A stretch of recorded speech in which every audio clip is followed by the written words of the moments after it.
Welcome to the 2019 Perpetual Impact Philanthropy Application Program. The purpose of this webinar is to provide you with information on our assessment process and application form.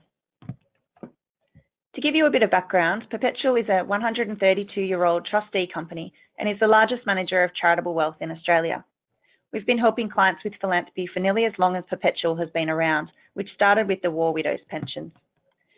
Today, Perpetual manages over 1,000 charitable trusts and endowments with and on behalf of our clients.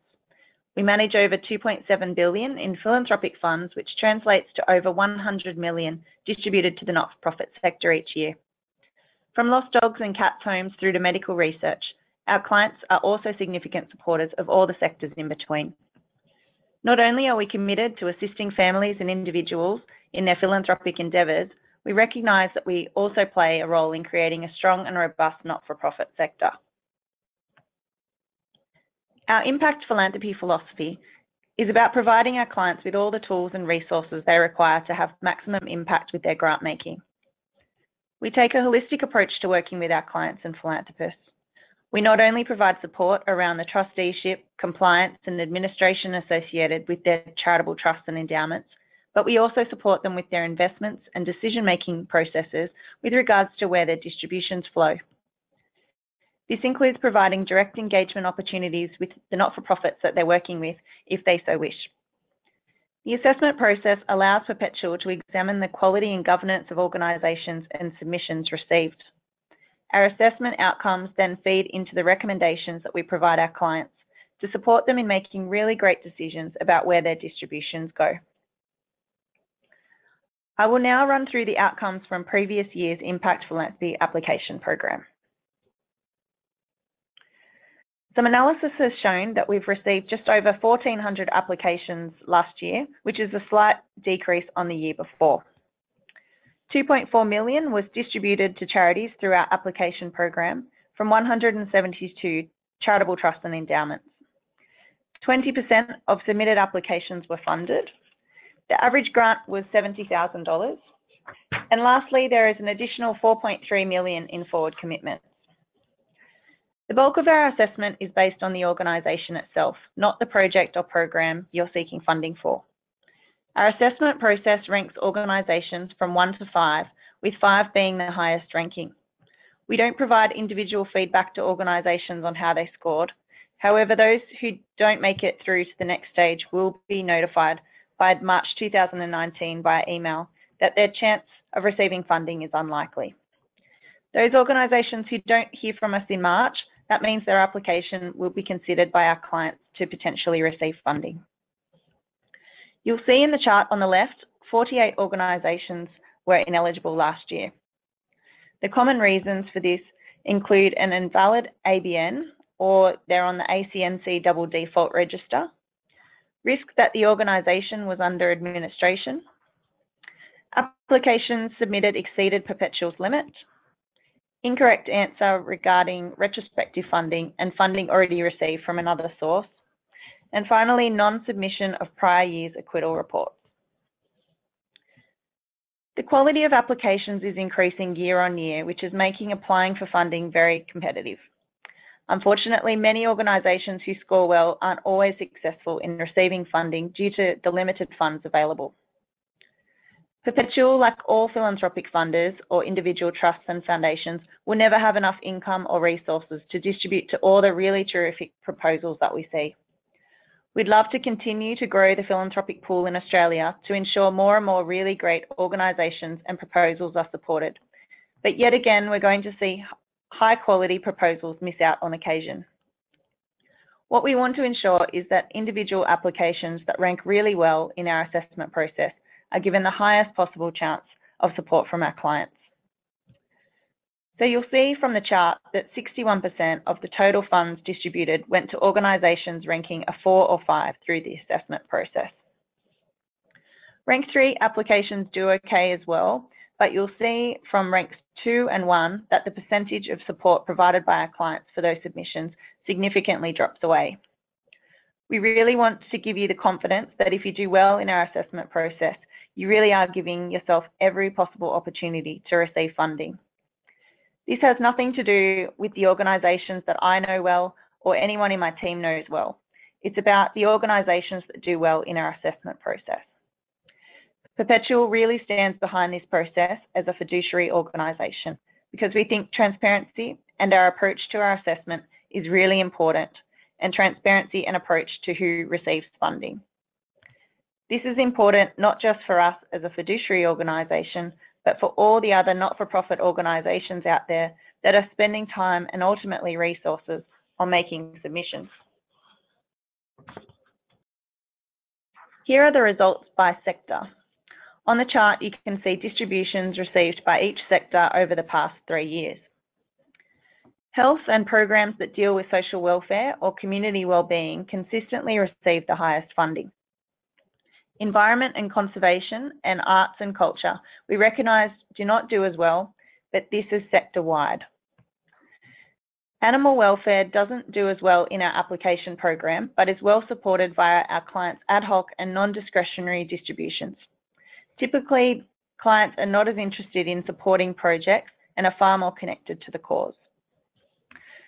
Some of these I'll call out are legacy related. When the oldest charitable trust that you're managing is over 120 years old, things that were impacting the community back then are still influencing some of our distribution processes today. Turn of the last century, there was a very benevolent-based approach to giving, which really had its roots in this idea of social welfare. We still see those trusts existing today. That's the benefit of philanthropy after all, that many of these philanthropic foundations can exist in perpetuity, and they're still distributing out against their deed preferences, which today relate significantly. When selecting a sector on your application, we advise you choose the sector which is most relevant to your organisation's outcomes. Here are the results by state. These results are categorised based on ABN. Also note 29 international projects were supported last year. As you can see in the graph, Victoria continues to be the significant beneficiary of charitable distributions by the impact philanthropy process. This is probably a reflection of the broader sector as well. This has to do in many instances with the historic legacy book, where we had a significant and still do have a significant number of charitable trusts that were established in Victoria for the benefit of Victorians, and that's reflected in those distributions. It's also reflective of where the bulk of many of our submissions come from. Victoria, followed by New South Wales, makes up the bulk of applications that we receive. I'm now going to run through the assessment process for this year, so you can use this webinar as a resource when you're going through your actual application. We're hoping this covers many of the questions that you may have. The slide shows an overview of the Impact Philanthropy application program. Applications will open on Monday, the 29th of October and close on Friday, the 7th of December. The Impact application program process from start to finish can take up to 6 months. This program is utilised by over 170 charitable trusts and endowments. This is not only our living clients, but where we have sole discretion, we utilise this process to identify high-performing organisations. When you submit your application, the first thing that we do is undertake an eligibility check to make sure that your organisation has the appropriate status to receive funds. The second part of the eligibility check is ensuring acquittal reporting obligations have been met. If you've been lucky enough to receive a grant from Perpetual's clients in the past and you have failed to submit an acquittal report for those funds, then you have failed to meet your reporting obligations and we will not put your application in front of clients until you've completed that process. You can utilise Smarty Grants if you're a grantee and ensure that you've got all of your reporting up to date. We stand behind the belief that we don't want to put applications in front of clients where an organisation has a history of not reporting other funds that they have already received. We then undertake the assessment process, which is looking at those 4 pillars of strategy, capability, leadership, and outcomes. If you're a medical research organisation, we'll also apply some additional filters to look at the efficacy of the research submission that you've made. Expert research advisors assessed for efficacy of the research group and quality of research team. I'd like to highlight that outside of Perpetual staff undertaking some assessment, we also have a team of external assessors who review any of the submissions that may come from Perpetual clients or where we might have individual conflicts of interest. It's really critical to Perpetual that we can stand behind this process. In instances where you've had a chance to meet with one of the Perpetual team during the year, we ensure that those submissions go out to external assessors for their ranking process. This makes sure that there's no benefit applied to those organisations who may have had the opportunity to sit down with us. We then undertake a matching process that allows us to link quality projects and proposals with our clients in their areas of interest. A shortlist is then put in front of our clients and we'll sit down together to assist them in making decisions about where their distributions are going to go. Perpetual also uses the impact application process to make decisions where we have discretion, where there is no one living associated with the trust. In that instance, we're looking for those organisations that have ranked a 4 or 5. On occasion, it will be an organisation that is ranked 3 if we don't have enough high quality projects that match a particular deed requirement in a certain area. But for the most part, we're trying to match ranked 4 or 5 applications where we have discretion. We're also applying a lens to make sure where there is broad discretion that we're touching cold spot areas or states that might struggle for support. Once those decisions have been made, we'll contact all organisations and let them know what the results of their submission were and distributions are made prior to 30 June. As I touched on briefly before, Perpetual focuses its assessment on organisations rather than the projects that you've applied for. We believe that quality organisations understand where their resources are most required to have an impact on the communities they serve. The team at Perpetual are not experts in the areas in which you operate. We therefore do not assess on the project which has been submitted. We ask our clients to be open to support a wide range of projects, from funding proven programs, pilot programs, core operational costs, infrastructure, and building the capability of the not-for-profit organisation. There are 4 key pillars of assessment that we look at around organisational strategy: leadership, capability, and outcomes. We're looking for organisations that are well governed, mission aligned, understand the external factors that may affect their organisation and their sector, organisations that are tracking their efficiency and effectiveness and can demonstrate their long-term impact. What I'll run through now are the 7 critical questions we examine in the assessment process. The first 2 are looking at the efficiency of your organisation. 1.8. List between 3 and 5 key performance indicators, KPIs, that your organisation uses to measure the efficient use of its resources. 1.9. Demonstrate how your organisation is performing against the key performance indicators listed above. Efficiency is really related to an organisation's ability to demonstrate how they are striving towards a sustainable business model and being efficient with its resources to maximise benefit to the community. Efficiency KPIs are commonly measured by a comparison between outputs, which could be programs, services, pamphlets, plays, etc., and inputs, which could be resources, money, time, people, etc. We are not assessing you on what your KPIs are, but that you have them in place and are tracking them. The response should generally be numerical, ratios, and figures. We are looking at whether you are tracking efficiency, not whether efficiency has improved. Ensure you include measurable targets here. KPIs are organisational specific, and not all efficiency measures are right for all organisations. But an example of efficiency KPIs could be the use of volunteers to staff ratio, use of donated goods as a ratio to goods utilised, creation of strategic alliances to present exhibitions, particularly for arts organisations and museums, growth of fundraising income versus the cost of fundraising, unit cost of program delivery, Efficiency can also be measured in terms of staff turnover, number of complaints, and OH&S incidents, measured by lost time or injury frequency ratio, occupancy rates. Medical health examples could include number of clients treated monthly, response times, maintaining or exceeding industry standard, weighted research publications per FTE academic staff, and cost of direct care against budgeted cost. I want to give you some examples of responses that have ranked really highly. Now, traditionally, we haven't done this because we don't just want a replication of examples that were given. We want you to really sit down with your boards and reflect on what efficiency measures potentially are. The first example is around human resources. For example, staff engagement.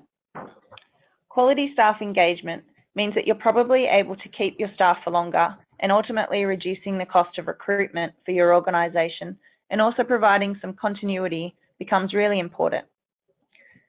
Another example is around environmental efficiency, like keeping waste costs down. And for others, it might be very specific, related to the cost of the unit delivery or whatever your program is. So it's really important to reflect on how do you know that you're optimizing your use of resources. What I really want to flag with you here is we're not assessing whether or not we like your efficiency measures or what we think should be your efficiency measures. We understand that you're only being asked to provide a selection of them, so we're not assessing whether or not they're conclusive enough either. Essentially, we're assessing, does your board understand how it's utilising its resources and how it's going against the KPIs it may set for itself around those. The second two assessable questions are looking at the effectiveness of the organisation. 1.10, list between 3 and 5 key performance indicators, KPIs, that your organisation uses to measure effective achievement of your mission. 1.11, demonstrate how your organisation is performing against the key performance indicators listed above. This response should align back to your mission or strategy, which you will outline earlier in the form. This question requires you to demonstrate how effective the organisation is at achieving its mission. What tasks and activities is your organisation doing to achieve your strategic goals? Can you show how you are tracking year on year within your organisation? Effectiveness measurements will vary from organisation. There are many ways to measure effectiveness. Here are a few examples. Organisations' membership numbers, used to measure community awareness. Student retention rate and job creation numbers, indicate social impact of programs. Arts organisations can measure through visitor numbers or ticket sales and community awareness. SROI analysis is fine. Securing NHMRC funding and growth in published research papers is an indication of quality research projects. This is for research institutes. Achieving accreditation, example, Australian Council of Healthcare Standards, indicates maintaining operating level. International loans from arts museums, promoting access to the arts. Organisations may utilise publicly available data collected by other agencies as evidence of effectiveness. For example, if the mission is to improve the health of the Murray River, an organisation may cite data collected by catchment authorities. When responding to 1.10, again, we're looking for metrics, ratios and figures relating to how you're tracking against your identified KPIs. Ensure that you include measurable targets here. Again, you don't have to be tracking positively. You may be actually tracking in a negative way. This doesn't matter to us. What's important is that you're aware of your KPIs and you're tracking them. I'm not going to go into detail here, but here's a few examples of some measures that scored well in our assessment process last year. It might be around expansion of programs into new areas or with new partners that will help deepen stakeholder engagement. It could be around client satisfaction or retention of stakeholders. You'll see, again, we're not assessing whether or not we like your response. We fundamentally believe that an organisation that understands whether it's going really well or really poorly against its own KPIs is an organisation that understands that it may need to pivot on occasion to make adjustments to be effective and to be efficient across different programs. Take care not to confuse the terms effectiveness and efficiency. In simple terms, efficiency relates to productivity with little or no waste. Effectiveness relates to goal attainment. Being effective is doing the right things. Being efficient is doing things right. The next question relates to external forces. 1.12. Provide 3 to 5 external forces or trends that are presenting challenges to your organisation. Please list them first, then provide further detail in the box below. Please note the format of this question has changed to prior years. Please clearly list the external forces in the top boxes before expanding in the boxes below. This question relates to an organisation's awareness of the external environment, including public policy, government, other organisations working within the sector, and the community. Are there political issues that could impact policy? Has there been a legislative change? Has your operating environment changed? Here are some examples. If you're working in the disability sector, the NDIS may be a major external factor facing your organisation. A rise in unemployment and increase in living expenses could put pressure on your social programs. The ageing population could also be putting pressure on your services. Challenges of operation in a digital world, and housing affordability affecting homelessness. This is an opportunity for organisations to demonstrate that they're aware of external factors, current and future, that may impact their operations. What we don't want to see here is general funding or the competitiveness of the funding space being one of the external factors. That is as true for you as an organisation as it is for anybody else. What we really want to get a sense of is whether your organisation understands the issues specific to you. The next question relates to internal risks. 1.13. Provide 3 to 5 risks that affect your organisation. Please list them first, then provide mitigation strategies and additional detail in the box below. Please note the format of this question has changed to prior years. Please clearly list the internal risks in the top boxes before expanding in the boxes below. Risk is an important factor when looking at an organisation's governance. So we ask this question to understand how your organisation manages internal risk and has strategies in place to mitigate against risks should they occur. Please ensure you provide a risk and how your organisation is managing this risk. The purpose of your organisation will influence the risks that may affect you, but there are common categories which can be considered. For example, financial could be fraud or underinsurance. Strategic could be fails to identify external threats and opportunities. Legal and regulatory, failure to comply with relevant laws and regulations, example OH&S, work cover and privacy laws. Operational, disruption to services due to system failure. Brand and reputation, and third-party association and partnership. And people, key person risk, if your CEO is also your CFO and also your key fundraiser. As I mentioned, these are common categories of risk management. Your organisation may have more or less than this. And finally, question 2.8 is the only question that relates to the project or activity. 2.8, what are the expected outcomes of your proposed activity? State how you will measure these outcomes. This is the only assessed question that is based on the activity or project that you're seeking funds for. We assess on 2 parts of this question. Number 1, what are your expected outcomes? And number 2, how are you going to measure these? We're looking for evidence of realistic, measurable, and achievable goals and outcomes, including societal impact. This should be outcomes, not outputs. An outcome is something that can be shown to have happened as a consequence of producing an output. Outputs are what organisations do, for example, direct deliverables. Outcomes are the difference or social impact of the results of the organisation's outputs.